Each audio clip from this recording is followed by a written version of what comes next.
The Coffee with the City. My name is Tara. I'm the Events and Programs with the Murrieta-Wildomar Chamber of Commerce. At this time, I'd like to thank our sponsors, Avatar Web Designs, Dunkin' Donuts, Social Indoor, Western Water, and I would like to present now Miss Mayor Lori Stone. I just want to say good morning to our chamber team and always thanking them for this beautiful venue. So thank you so much. Good morning, everyone. Thank you for joining us on our September Coffee with the City. And next to me is... I am your MPT, Mayor Pro Tem Cindy Warren. Good morning. Good morning. Good morning. We want to remind everyone, I'm not sure if you got the memo, but we decided to change the format of the Coffee with the City a little bit, and we wanted to kind of spice it up a little bit, kind of change things to keep you engaged and excited. So we decided to do our Coffee with the City themed as we move forward. We're not going to be doing a rotation. It's always going to be the mayor and the MPT that will be up here giving any updates monthly. So we want to thank you so much for coming out today. And let's see. It's my turn. Okay. It's your turn. See, this is, yin and yang up here. Okay. Last month, we heard from Public Works and Engineering. It was a very in-depth conversation. It was really terrific. If you missed it, don't worry. You can view it on the city's Facebook or Chamber's YouTube. Today, we have the honor and privilege of having the Murrieta Fire and Rescue Team. They're really igniting some positive changes in our community. Don't get too excited, people. Come on. So on behalf of the entire council, we want to thank you so much for you being here today. And Chief Malloy, if you would introduce your team, and the floor is yours. Good morning. Thank you, Mayor and Mayor Pro Tem. So I usually come here and I speak just by myself, and I don't think that does a great job of representing what the fire department is. We actually have a pretty big staff that serves the citizens. So I want to start by introducing my team. First, I think you've met everybody on some occasions, but we have Mike Lopez, Deputy Fire Chief for Murrieta Fire and Rescue. Mike is in charge of all operations on the suppression side of the fire department, so if it rolls and goes code 3, Mike is in charge of making that system work. So he has a fun job. Next we have Division Chief Dave Perez. Dave Perez is our professional services chief, so he manages all of the logistics of the fire department and all of our apparatus, our facilities, and then some of the administrative duties that go on inside of our fire admin as well. So we have a couple of people that are trying to hide. Don Morrison, management analyst and PIO for the fire department.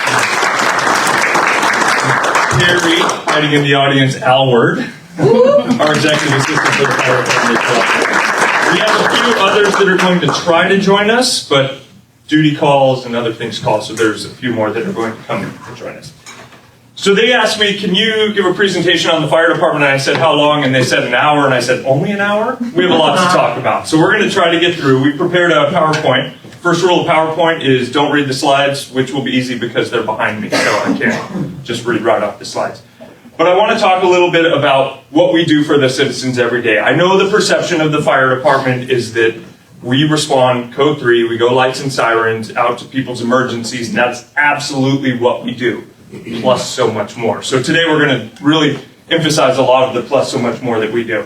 We're going to talk about, I want to start by talking about some of the fires that we've responded to in the city recently, and then we're going to talk about how we're an accredited all-risk fire department, and all of the things that that entails, the way we serve the community through operations, our fire risk reduction community status, which should net a decrease in insurance rates for your wildfire premiums for the residents of Murrieta. It's a certification that we have in the city now.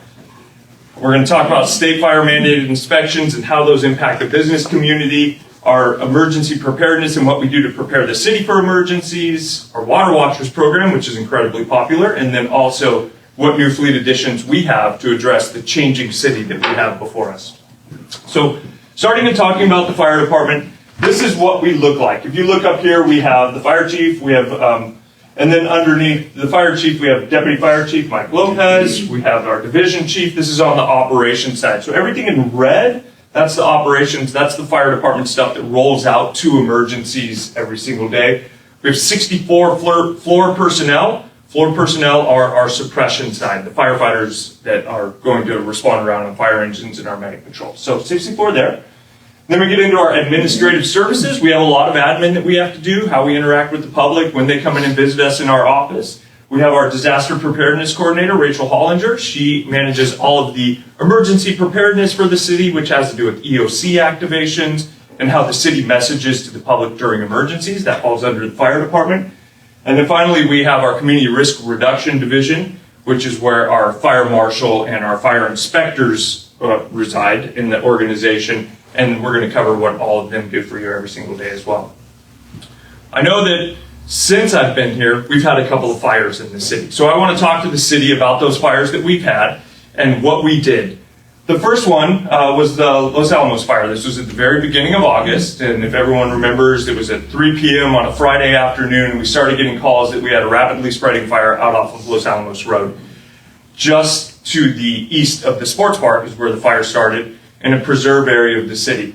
So that fire, it was in what we call alignment. Alignment is when all conditions are appropriate for a fire to grow rapidly. That's when you have an open fuel bed ahead of the fire. You have temperature that's dried out the vegetation. You have wind that's pushing the fire in a direction where it has fuel to burn, and topography that will support that burning. So we had a fire in alignment that rapidly spread, and the header got very big. I don't have a picture. This is from pretty far off. You can see that fire spreading.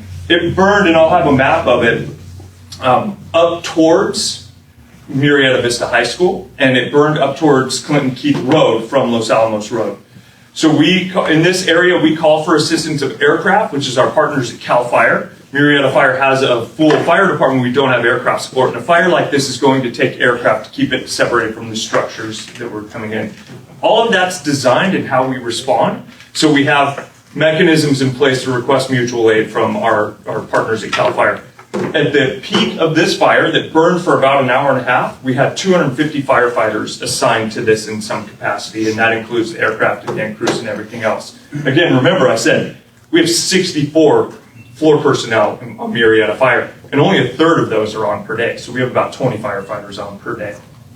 So this fire, I have a lot of different video. I just chose this quick video that I could show, and we'll see if the button works or if I have to have Chief Spacebar hit the spacebar for me. So what we're trying to show you here is this is where the fire is burning off to the right, and this is what's called a large aerial tanker, and they're putting in the retardant drops.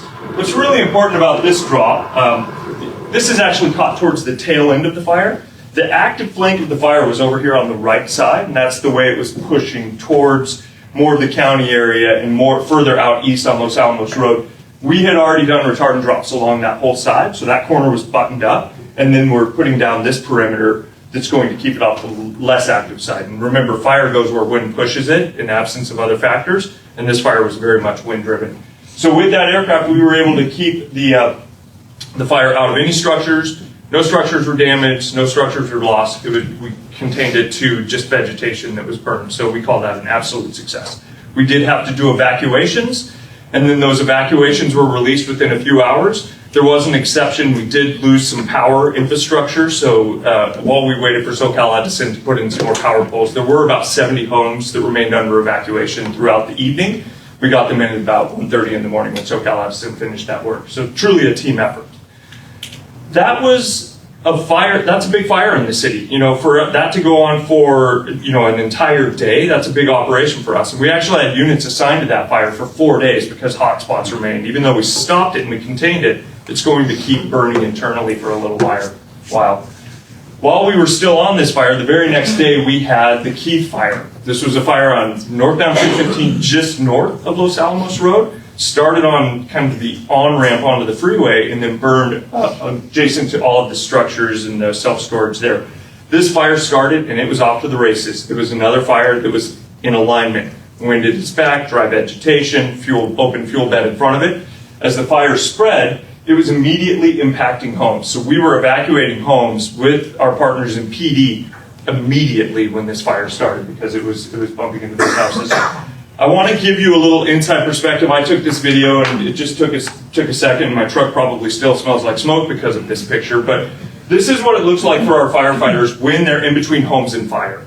And so this is just a quick video of them. They're in the cul-de-sac, and they're actually using what we call the deck gun off the top of the engine to get over the houses and put out the vegetation that was on fire immediately behind the structures. And this, again, was a fire that we were able to keep no structure loss during this fire because of how quickly our firefighters responded to it.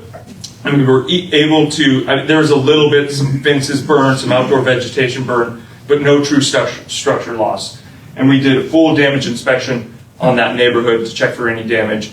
That's part of what our fire prevention office does. And then we have those reports available for the homeowners so they can turn that into their insurance as an actual document of what damage was done to their home. So then their insurance can help them with that.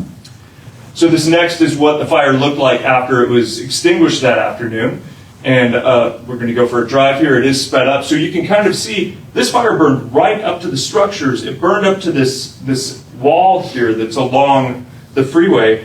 When people see those walls, they think that's probably a sound wall, and it certainly does have that capacity to it, but that is also a fire barrier. So when we build these walls, those walls help separate vegetation from homes. If you don't have sufficient setback, which we didn't have in this case, you can see that that was able to help stop that fire and hold it enough that we can get suppression forces in there. What I really want to draw emphasis to, though, is the fire stopped back here a little bit. If it had carried on and got into that hill, this would have been a very different fire. So the first thing, sometimes people don't understand how we fight fire. The first thing we have to do is stop the fire from moving. So we went to the head of that fire, the very first fire engine. Our battalion chief, Mike Ramos, was on scene, and he gave the orders, go stop the fire at the head of the fire. So our first engine actually went as far as they could on the fire and cut it off. And that kept it from accessing this hillside, which would have made the problem much bigger, come up to the high school and all of the condos. So we prevented that from getting any further. So great work by our team. So this is back to the Alamos fire. Remember the previous day we had a big fire? So this is the actual footprint of that fire. It was 72.5 acres is what we mapped it out. I actually have drone footage of the entire fire when we used PD's drone. So that's great. We didn't have time to put it in this video. What I want to draw emphasis to, though, is we had two major fires in our city on back-to-back days, and we had 0 structure loss, we had 0 civilian injuries, and we had 0 firefighter injuries. Those are statistics you will take anytime. So that's a credit to all of the work and the training that our firefighters do every single day to make sure that we're delivering the city the best fire department and the fire department that all of you deserve. So at this point, I'm going to turn it over to Chief Lopez to have a discussion about how we developed that great operational fire department.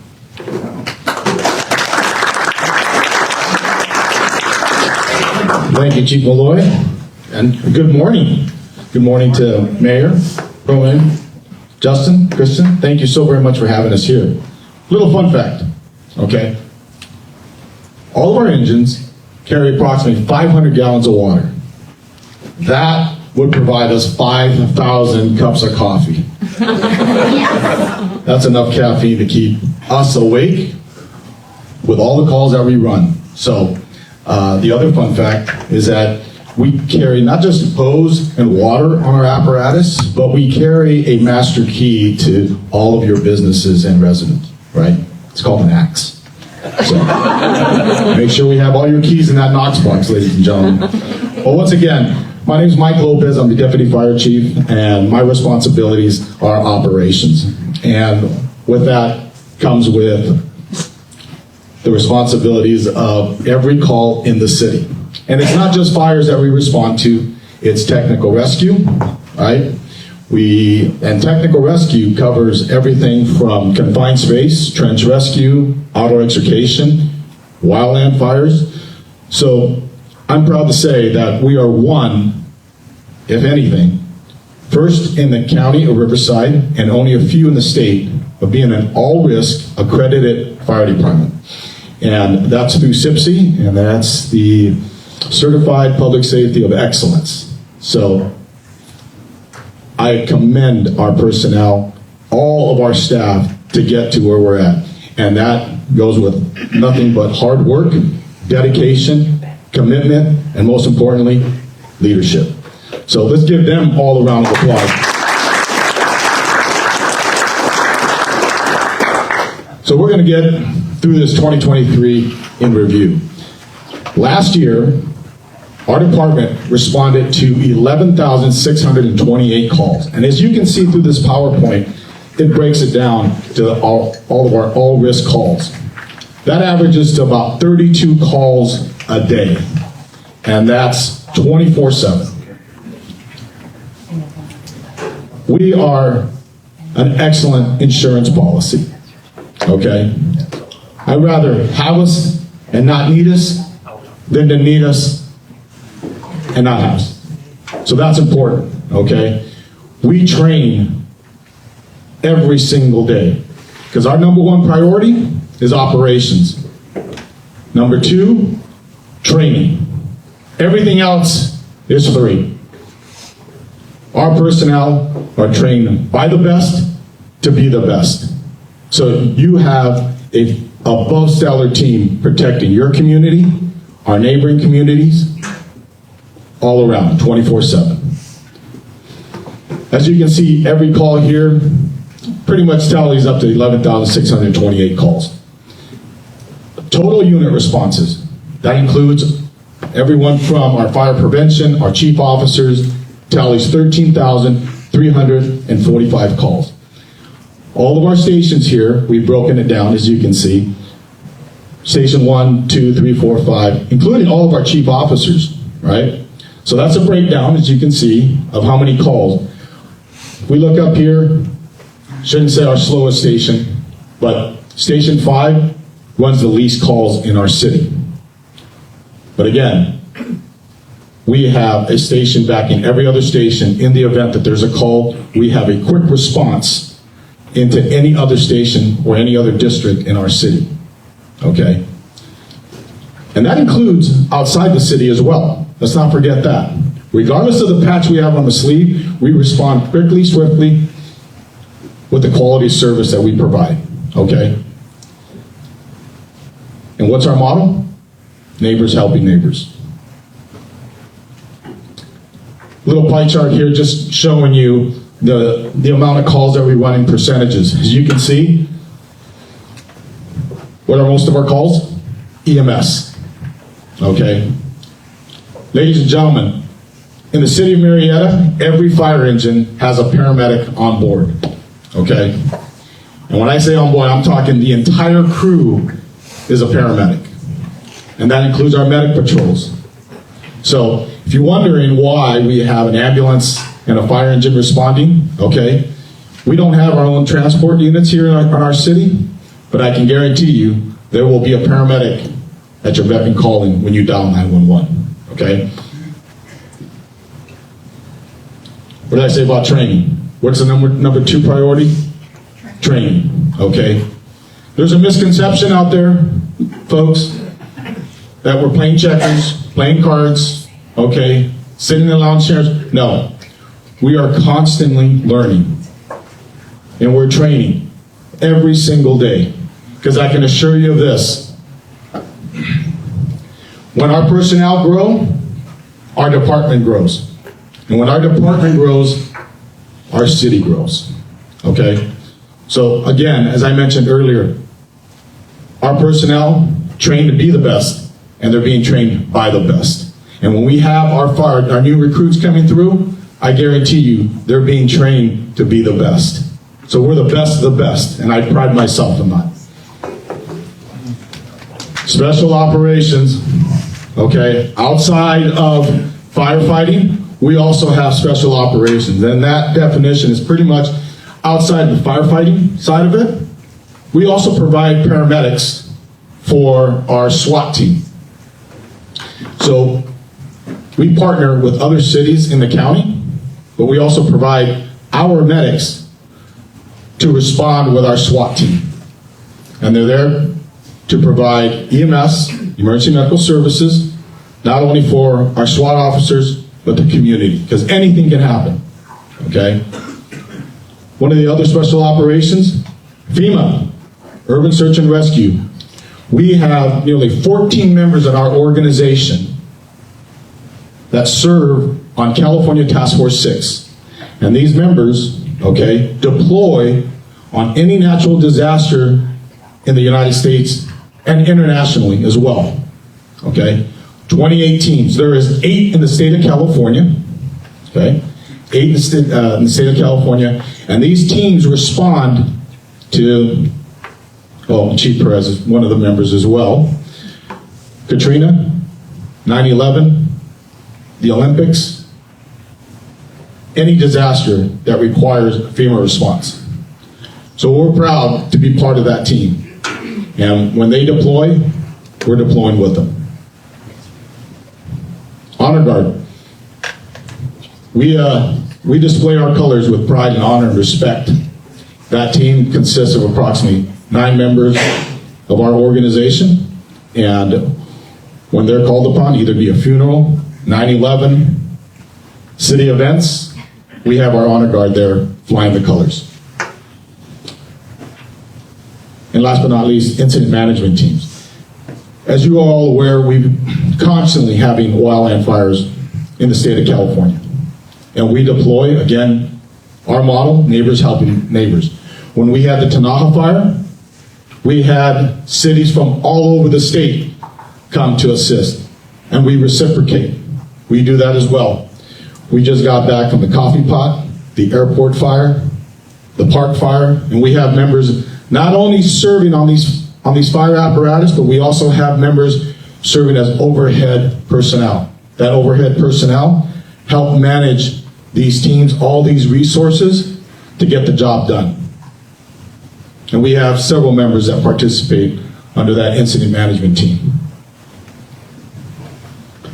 Mentioned earlier, EMS is a big part of our organization, okay?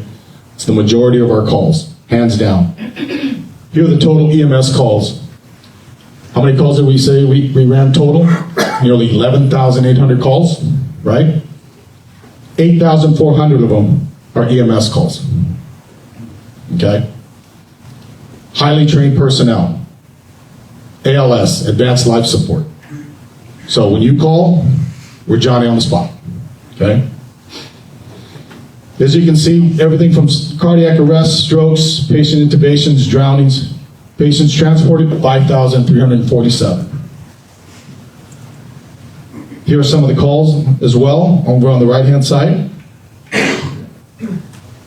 Again, everything from training hours, emergency medical dispatch, with operations.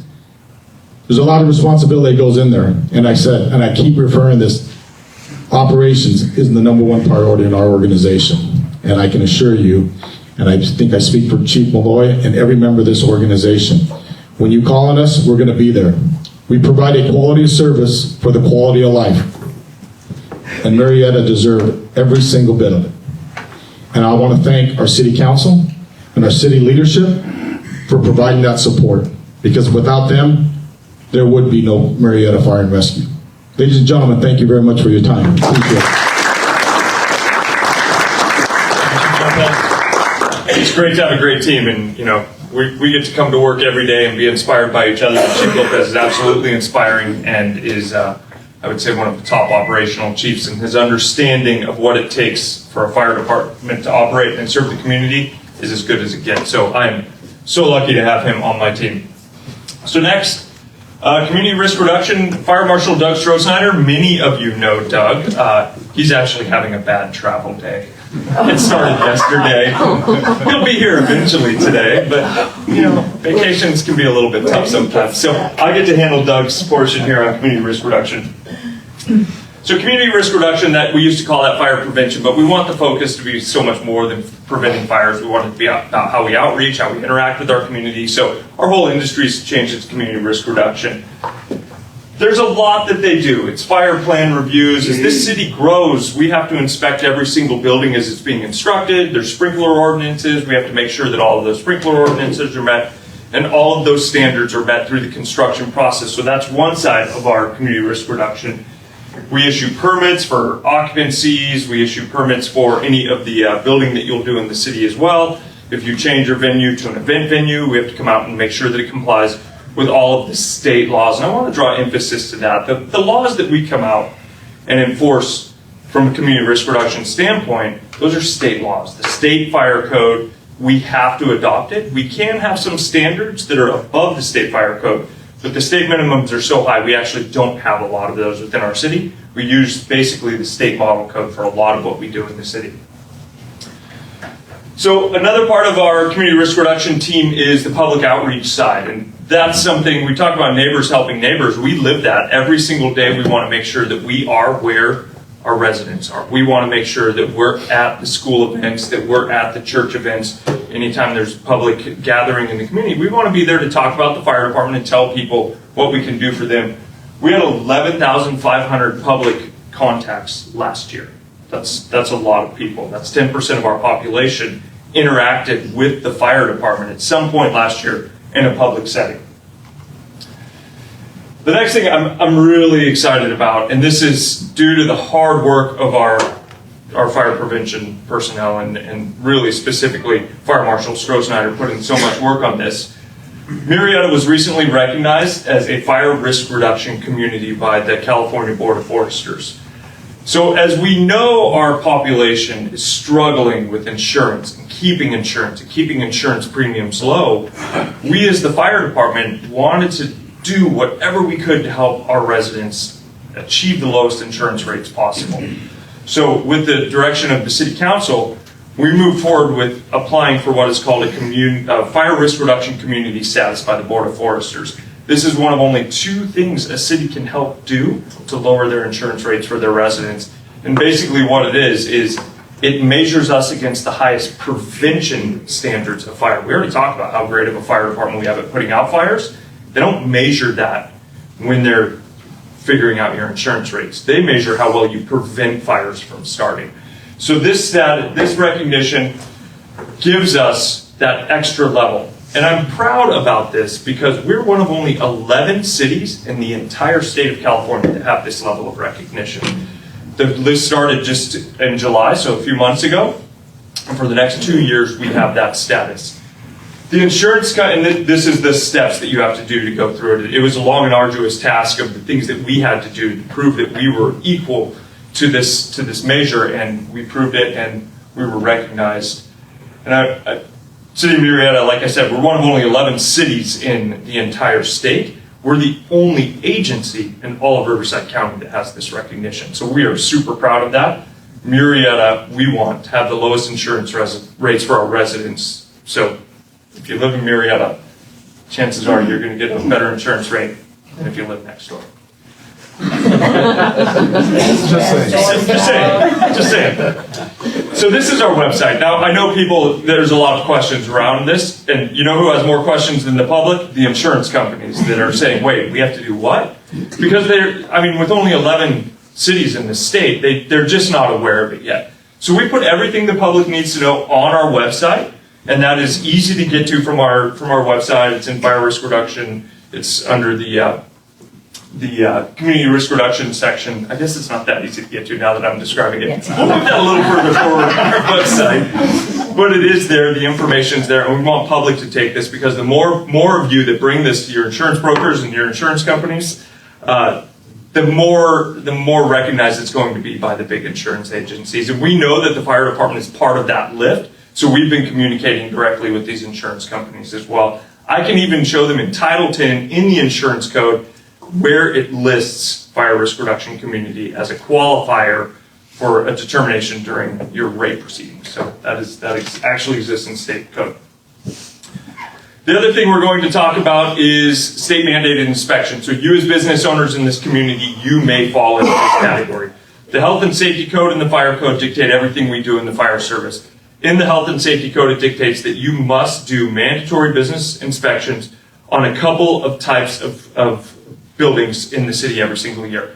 The primary ones for us, it's basically large group gathering sites. It's schools, and it's hotels, it's multifamily occupancy. So every apartment in all of the city we have to inspect every single year. And then the health and safety code further defines that we have to then present those findings to our city council at a time of budget consideration. So we presented 2 meetings ago to our city council about the status of our state mandated inspections.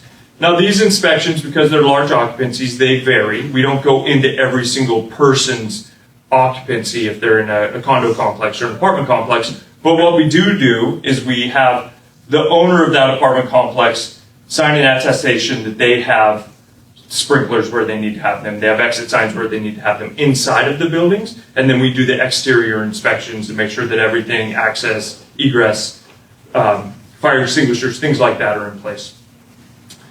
So with that, I want to talk about how many inspections that actually is. And mind you, we do other inspections as well. This is just part of it. But we have in Murrieta 35 registered schools. A school is very big, so we have to go out and do a high school inspection. That takes an entire day for an inspector to get through an entire high school.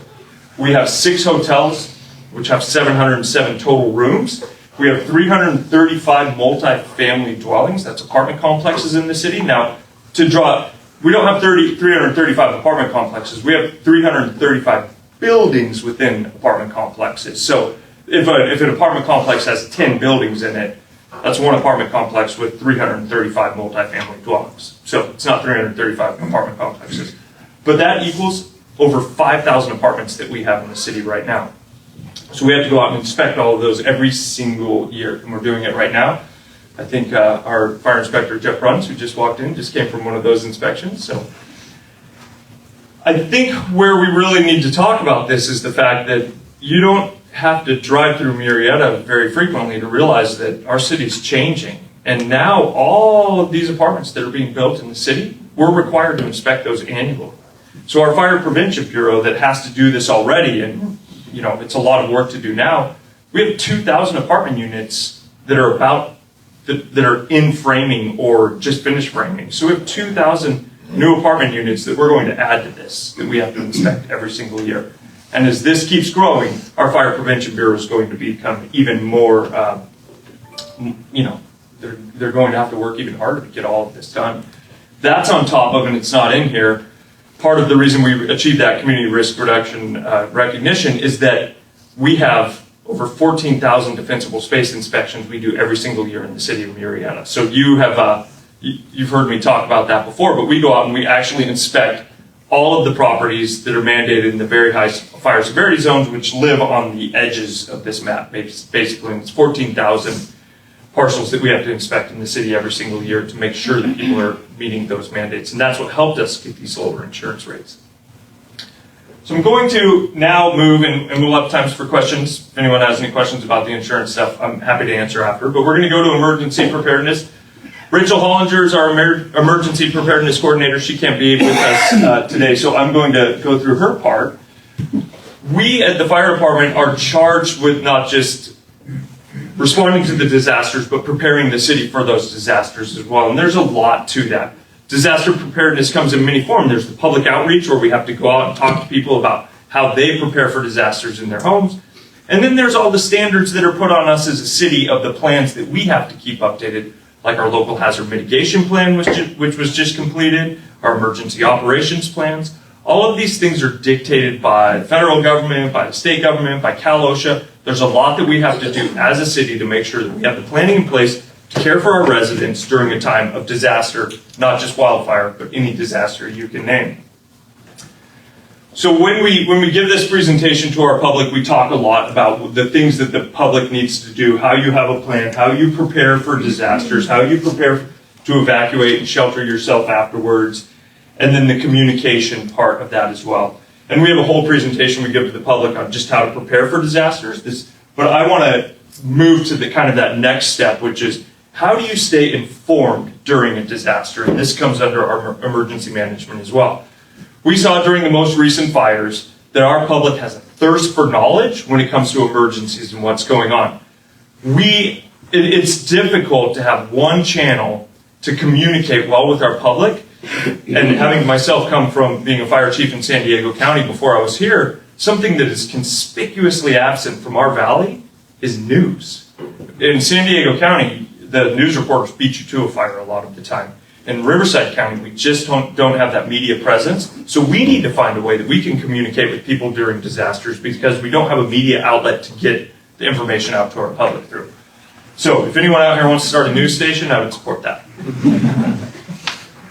Two of the things we're using a lot. The first is Genesis Protect. That's a new evacuation software, and I've spoken about this here and at the state of the city. We talked about this, but Genesis gives us evacuation planning for the entire city. It's actually the entire county, and you can see the evacuation zones you live in. So we're going to ask everyone to download Genesis Protect because it will tell you with an alert if you're being evacuated where you are.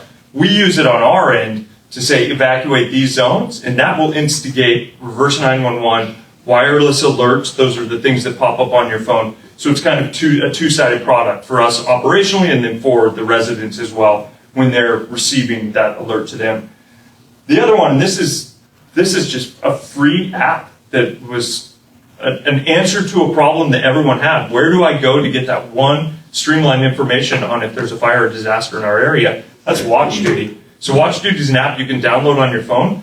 It is not a fire department app. It is not something we pay for, but they are doing a tremendous job at sorting through all of the information out there. And when there's a fire, they put the factual, official information. And I've been following all the fires we've had around us, and everything checks out. Everything is accurate. There is a lot of misinformation during fires. We know that. I think, my friends saw. These are not valid information sources. Valid information sources come from the people charged with responding to that fire, managing the evacuations. That would be the fire department. Another thing that we do is we actually put it on our website. So Christina, I'm going to give shout outs to our PIO. During the last fire that was not our fire, the airport fire, but was aiming towards our city, we had information up on the fire on our city's website as well. So we're really trying to direct people to that information point. And these are just some of the other things that you can go to, but really Watch Duty, Alert Rivco, and Genesis, those are the main ones in our county. If you look back here when we're done, we have a sign-up sheets, QR codes where you can subscribe to our newsletter, and then on the other side is how to register for Alert Rivco, which is another alerting software that we have in the county. So we want to get the information out there. Let us know. We need the feedback from you. What works, what doesn't work for you. So I hope I have some of that during the question portion of this as well. We also have an AM radio station, believe it or not. So AM 1640, we're trying to use it a little bit more in case anyone still has a radio in their car, but AM 1640 is a radio that we own in the city of Murrieta, and we have a repeating emergency notification on there if there's something going on, and then we have some call-in lines as well. Switching to something I've presented here on before, but a really, really popular program we had in the city. One drowning is too many drownings in the city of Murrieta, so we wanted to do something about it here, and Rachel started a Water Watchers program for the city residents. We want one of these lanyards at every single pool in the city. Water Watchers is a program where somebody, if kids are in a pool, somebody has to have the lanyard on, and that lanyard tells you, and there's a list of things that tell the rules, but the lanyard tells you, I'm the person with my eyeballs assigned to the pool. Drowning is silent, and if you've ever been to a drowning, everyone says, I only looked away for a second. But that second is critical. And if you're wearing this lanyard, your eyeballs are on that pool, and that's your job. So we have these available. We did our first run of 1,000. They were gone immediately. So we have more at the fire department now.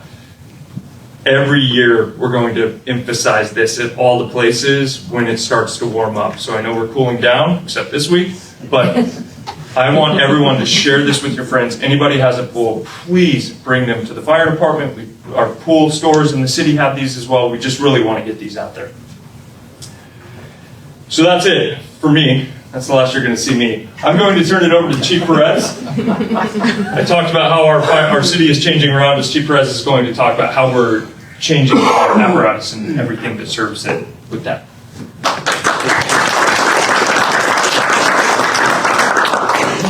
They always like to say best for last.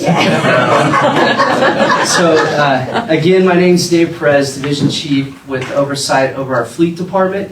And it's a privilege to be here today. I got a couple of announcements, just kind of talk a little bit about some new additions that we have coming to our fleet department very soon. The first is going to be our aerial tiller truck.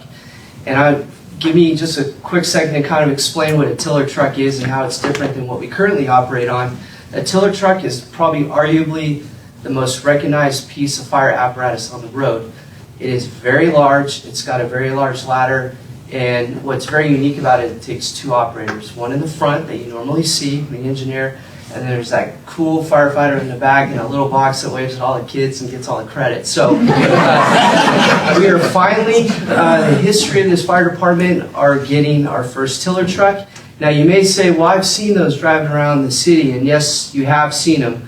We've always had a ladder truck, it's just not been a tiller truck. And the difference is our current ladder truck is slightly smaller and less compartment room, and then it doesn't necessarily require the 2 operators. So there's a picture of it. You got a little view of the box in the back. That is not our tiller truck. That is a replica of one that was produced before ours, but ours will be the same model, of course, with Murrieta on the side. You may ask, why now? Why today are we going with this big tiller truck that requires more training and more operators? Well, like any progressive fire agency, we have to stay ahead of time. We have to be adaptable to our community and the needs of our community. And one of those needs is, if you haven't noticed driving around town, there's a lot of construction going on. A lot of things are going up, and a lot of things are getting wide. And with that, there's a greater demand. There's a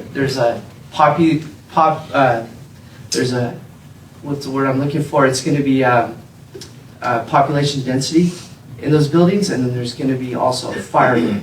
So like I said, we have to stay ahead of it. We have to stay proactive and make sure that we're serving our community to the best of our ability. And here you'll see just kind of a snapshot of the residential plan growth. It's pretty significant through the city, throughout this city. And if our tiller truck will be located centrally within the city to meet the demands that you see up here. Here's our commercial plan growth. And again, you may say, well, they're not that tall. But what there is what we call a setback. So as we pull into driveways and parking lots, there's several parked vehicles that we have to reach. And one of the functions of the truck and the truck company is to gain access to the roof. So although we're not thinking high-rise, tall buildings and people that we may have to extricate off the building that's on fire, we still need to allow our firefighters to gain access to the roof for ventilation operations for the firefighters inside. And that extended ladder truck, which is going to go from a 75-foot to 100-foot, is going to give us that extra distance that we're going to need. All right, the next one I want to talk about is going to be our engine company. We're going to go from truck, we're going to go now down to engine. It's the one that you're going to see most frequently in our city. Out of the 5 stations, 4 of them operate out of an engine company. The difference between an engine and a ladder truck is, you notice there's no ladder on top. It's quite a bit smaller, although it carries much more hose, water, and it's got a greater pump capacity. So this is going to be over 1,000 feet of hose. The pump capacity on this is 1,500 GPM, gallons per minute of water it can flow. And then the water is going to be 500 gallons on this. This is what the firefighters use to deploy their hose lines, enter the building, and flow the water through the hose to put the fires out.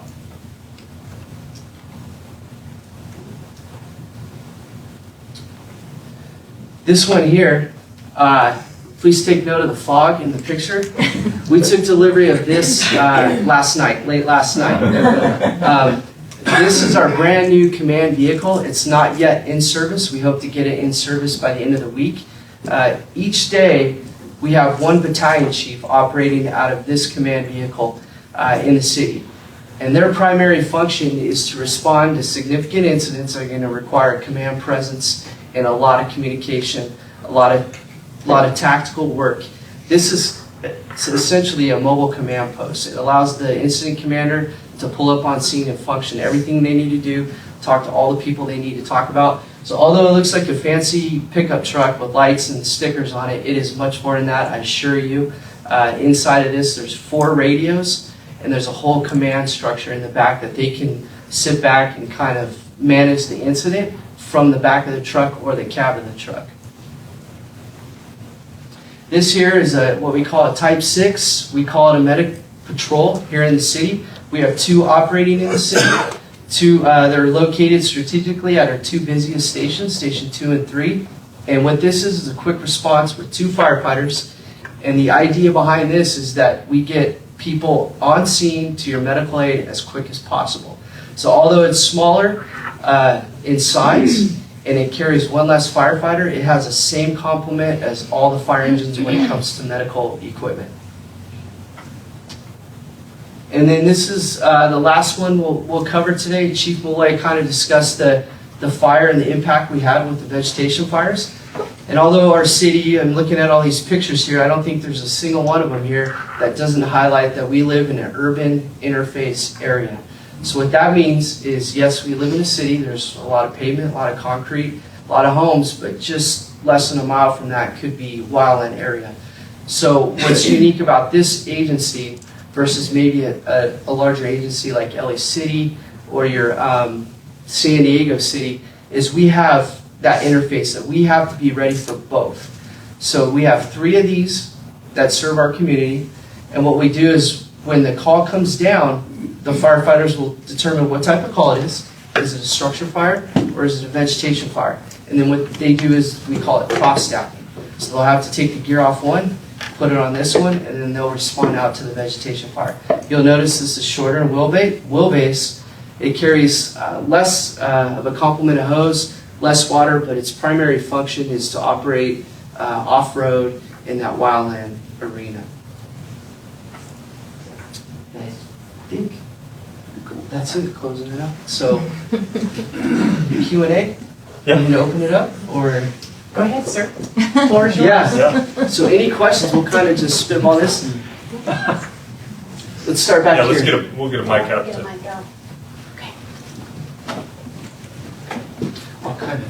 I'll host it.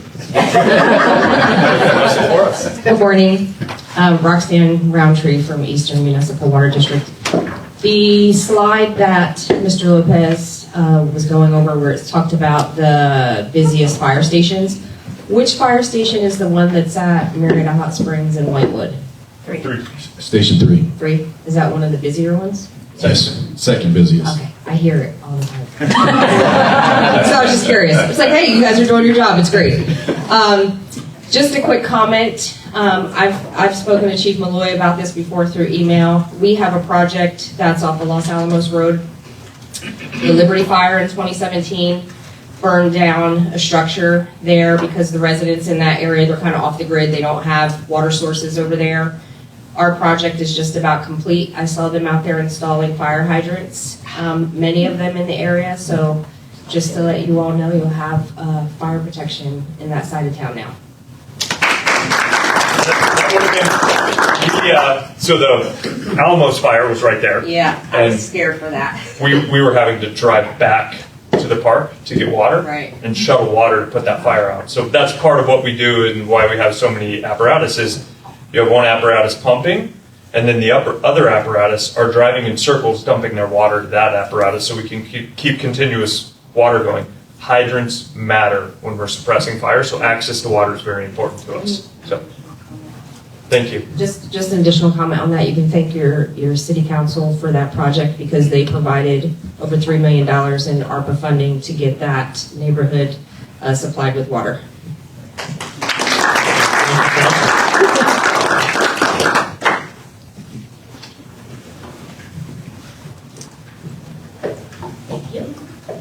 First, I'd like to say thank you for all you do in our city. And as your city dance instructor, I'd love to sing the song, You're Feeling Hot, Hot, Hot.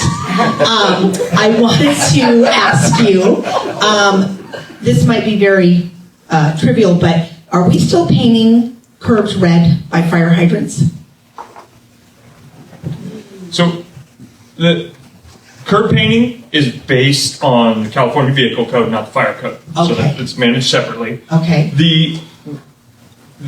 I don't have it memorized, but specifically, curbs should be painted red if they're not on private property. They should be painted red around the fire hydrants. But it's also not just the fire hydrants, it's to provide us access. It's on turn radiuses that we need cars not parked on. So there's a lot of consideration to that. So I can't answer specifically on but we have Okay. a fire inspector in the room who we'd be happy to send to assess any question you have if there's a specific hydrant you're looking at.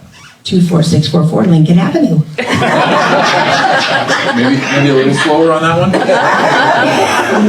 24644 Lincoln Avenue. Everybody come visit. The whole world knows on social media now. Are you serving coffee and donuts too? I'll take them from here and bring them to my house. Hey, good morning, everybody. Thank you so much for that presentation. Real quick question. Is that the new truck you just pulled up in out front?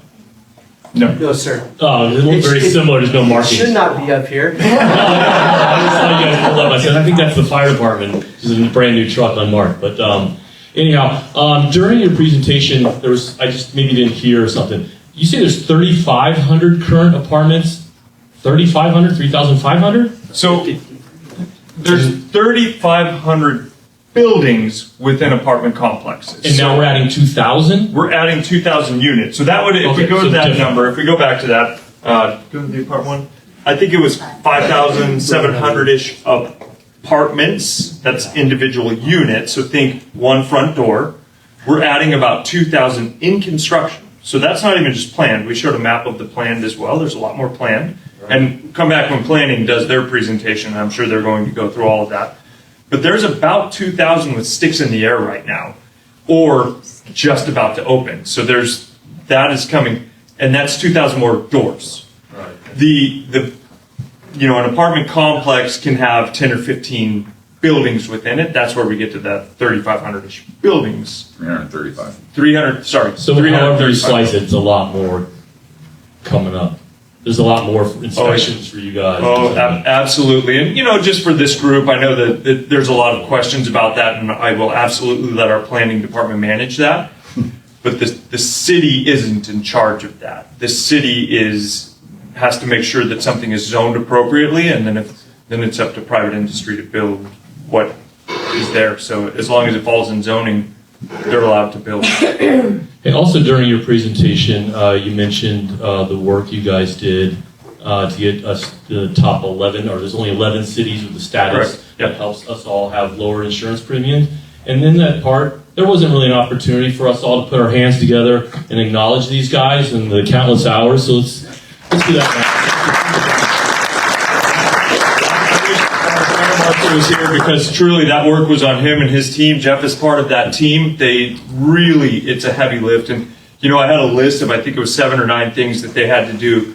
And those look like bullets, right? But one of those things was you had to go out and map your entire community and show every place in your community that has a road that has more than 30 homes with only one-way access. Because new building codes say you can't do that. So now the state is retroactively saying you have to map all of your areas where you did that when it wasn't prohibited. So we have those maps. And those are the type of things you have to do. And that goes into that incident planning and the emergency management, knowing how to evacuate those communities. But it all ties together. We build that into the evac software that I talked about on our end. So we have that information readily available to us. But that's where that status, the lift that it took really does pay dividends in how we can operate on the operations side for the fire department. And then lastly, during all these fires, this beautiful woman right here next to me is talking on this app about 2% containment, 9% containment. And I always see this in the past. It goes from like 2 to 9 to 20, and then all of a sudden the fire's out. Could you explain to me, Sure. like I'm 10 years old, about containment? Containment's tricky, right? Because what containment means is you have what we call black line around the fire. What you're looking for and you're probably at watch duty looking for the updates. What you're looking for is forward progress stopped. Forward progress stops means without some variable that's hard to predict, that fire is not going to move anymore. However, that fire is going to continue burning for quite some time. Remember, fires, we show them on a map and it's a big circle, right?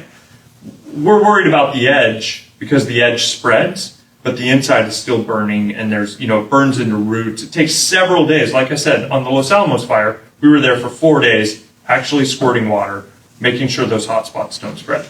So containment is, we have a red line is open line, black line on a fire map is contained line. And contained line means it is mopped up, at least 100 feet in, and we have a line around the fire scratched out with either hand crews, bulldozers, roads, something. There's a hard separation between the fire's edge and fuels which may burn.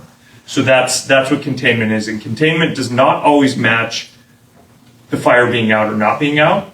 It just means we've made this much progress in wringing out that fire. Thank you. One more question? You've raised your hand so patiently this whole time. Like, I think you were the first person. I'm married. I'm used to being patient. Whoa. That was good. Maybe I've got kids. How about that? I've got 5 kids. I'm used to being patient. Yeah, you are. Jesse Hawkins, resident and business owner. You mentioned 3 apps. Genesis app for evacuation, Watch Duty for fire disaster, but then quickly you mentioned Alert Rivco. Yes. What is the separation for that app versus the other 2? What am I going to get at Rivco that I want? Alert Rivco is where you can, it's back there, you can sign up.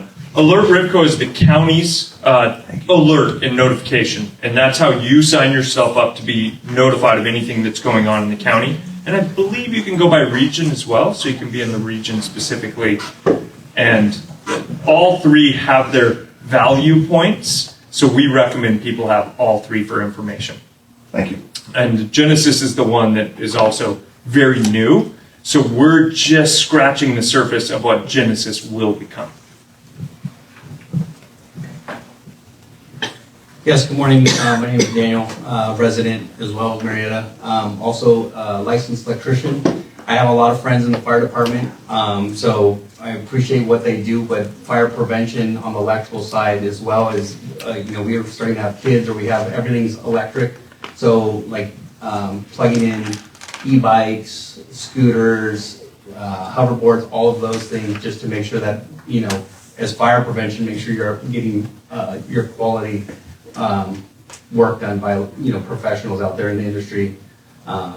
So that's a big And permitted. and permitted as well. Yes, exactly. So it wasn't really a question, but I just wanted to add on what you guys are talking about, prevention. Like I said, I wish we could insurance. talk about the fire department for 3 hours because we can go really in depth. Let's talk about e-bikes and scooters. Charge Yeah. those outside. Make sure they're UL registered. Yes. These cause fires when you're buying poor quality. If you buy the good quality, we're not so worried about that. But we do worry about the poor quality. Hey, gentlemen, thanks for everything that you do in your team. Please extend our gratitude to them. Quick question this is coming from a business owner perspective, the posture of this question. Understanding that, your team is doing great. What are some obstacles that could change that's kind of maybe attacking or something lurking that could change that fact that we are one of the best, that this fire department is one of the best? So what's that obstacle, and how can, again, from a business perspective, how can we support so it doesn't happen? So, that's a multi-tiered question for sure. And I should draw emphasis to the fact that the city of Murrieta is the only city in Southwest Riverside County that has its own police and fire department. And what you get with that, I'm not saying that the other cities don't have good fire protection, but what you get when you have your own fire department is we respond to the needs of our residents and the specifics of our community. So we build our fire department, as Chief Perez and Chief Lopez talked about, to respond to these calls that we have, to the properties that we have coming, to the businesses that we have coming. So, and our council recognizes that and gives us the tools to do that. Where it gets problematic for us, on that fire, in the world of fire prevention, like I said, we support the state's fire code. The state fire code changes every 3 years. And they're not drastic changes, but they're changes enough. So sometimes when you don't see us for a year or 2, we look consistent when we bring back a message that is a little different than last time. Now you're required to do this, whereas last time you weren't required to do this. So we manage that internally through training and through talking to our prevention officers that are out there doing this work and being very education-based with our public. Where it could become a threat to the operations that we do is if our business community didn't like the state mandates that are placed upon them and blamed us for it and went to our council for it and complained broadly that look at what we're being told we have to do. We're just actually enforcing the rules that we're charged with enforcing in a lot of those scenarios. And one thing that we really try to do is get people to yes in the process of opening businesses, building buildings. We want to show people the pathway to get to yes, and sometimes that's a complicated process. So I think that's the big thing from the business owner's perspective that you can do. Residents share the same, we inspect the residents as well. I talked about defensible space, so residents have that same level of, if they're complaining that we're enforcing the rules that they have on them because they live in the state of California, that can become problematic. Fantastic. Thank you so much.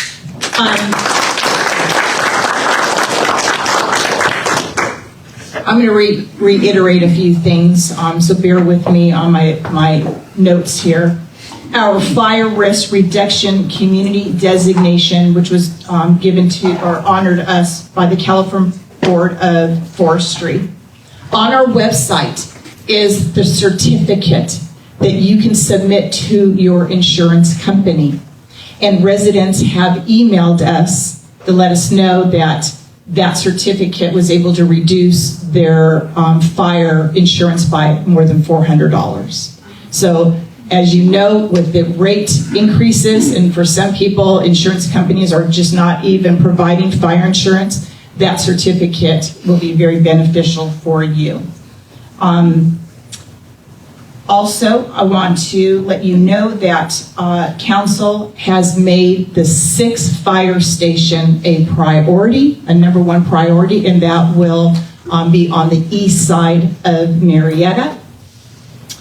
And then, in addition, the Murrieta Fire and Rescue does a Citizens Academy. Are you aware that they do a Citizens Academy? And that is very unique for our community. And if you have not participated, I think it's twice a year. Once right now. So I encourage you all to participate in that. And then, how many of you also are you unaware of one of the most popular events that we have in the city of Murrieta, and that's the Murrieta Fire and Rescue Annual Barbecue? How many? We went. You went. Yeah. It is really, truly probably the best event in Riverside County. Second longest running event in Riverside County. Oh, in Riverside County, fantastic. So the best barbecue, I have to tell you, I'm kind of embarrassed because time to time I'll bring dinner to the fire station and just sit with the guys and just chit chat. And I decided to make barbecue tri-tip. Why I did that, there's no way it could compete with theirs. I'm so embarrassed. But anywho, the very, very best. A great community event. Music, it is just so much fun. I want to just piggyback a little bit on the gentleman's question in the back with regards to our fire department, and that is, this gives you an opportunity to understand why local control is very, very important. We as council, and I'm not talking about the current council, I'm talking about council from the very beginning when we started 32 years ago. Public safety is our number 1 priority. And having local control gives you an example of the investment we put back into our team. And so just remember, local control is extremely important. And then lastly, I want to close with, I've talked to the chief many times over the last few years about the wellness of our firefighters, keeping them healthy. And it's very important that we do keep them healthy because cancer is prevalent with our firefighters. And so please always keep our firefighters in your prayers, always. And then lastly, I want to, when I call your name, I would like for you to stand so people know who you are. I'd like to introduce our wonderful staff that is here today. And I want to start with one of our assistant city managers, Kristen Crane, who's here. And she's so instrumental and just such a wonderful mentor to council. And then also our newest assistant city manager. He's we cannot say he's new. He is definitely here, and he's no longer new. As part of the team is assistant city manager Justin Clifton. And someone that is very special to council as well as our assistant to the city manager, Mrs. Rosa Vega is here today. And lastly, our PIO, Christina Davies, is here, who keeps us in check. Again, I want to thank the chamber staff again for just a wonderful coffee with the city. But more importantly, thank you, MPT, for being my sidekick today. And Chiefs, what an amazing presentation. Did you love this? Did you love the new format? If you love the new format, please put it on social media. And again, thank you for an unbelievable presentation. Thank you so much. Enjoy the rest of your day, and I'm going to pass it back to the chamber.